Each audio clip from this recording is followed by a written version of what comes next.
Well, earlier we were talking about some of those conditions that are going to make it favorable for flash flooding and kind of what to expect in that setup. And we get a good look at the upper level pattern. We're starting to see a lot of strong ridging coming up here right along the Texas dry line. And instead of it being dry air, it's a lot of strong moisture.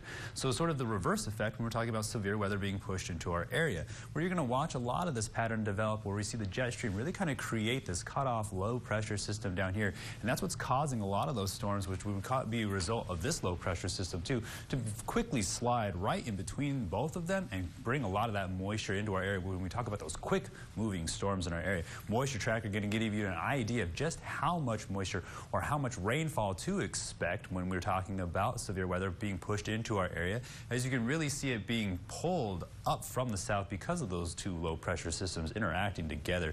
You can see the concentration of moisture in the area. You can really feel the humidity, as we were saying. It's up there about 50% or so. So it really gets finicky when you're talking about severe weather, when and how it's going to actually start raining. So we're looking at those temperatures to kind of sit around those dew points. We want that humidity to be pretty high in the atmosphere. And then, of course, we are looking for those winds to be relatively calm and making sure they don't rip apart or blow too hard and make the storm completely dissipate. So we get a good look Thursday evening or into tonight. We're watching those storms really push in from the west right now. We're seeing a lot of those severe weather watches and warnings being issued for that area, Fort Stockton, Marfa, seeing that. And then we get through Friday afternoon, and you're going to continue to see right along that moisture line we were talking about as those storms will develop and kind of dissipate as temperatures warm up and cool off. So we're going to continue to see those thunderstorms pop up here again Saturday afternoon around the time that things would kind of taper off from that heating and start making its way towards cooler temperatures. And that'll be the case again on Sunday. We get through the severe weather weekend. We get into Monday where you really see it kind of linger around all day. Tuesday kind of giving us an opportunity early morning for that clouds to kind of give us a moment to breathe and kind of get an idea of how much rainfall is really falling across the area. Right now, you're seeing that cloud cover really push over the east coast right now, making it down the Mississippi River Valley. But you can see just west of our region, the Concho Valley, a lot of the severe weather pushing into our area. And then you see the interaction between both of these jet streams,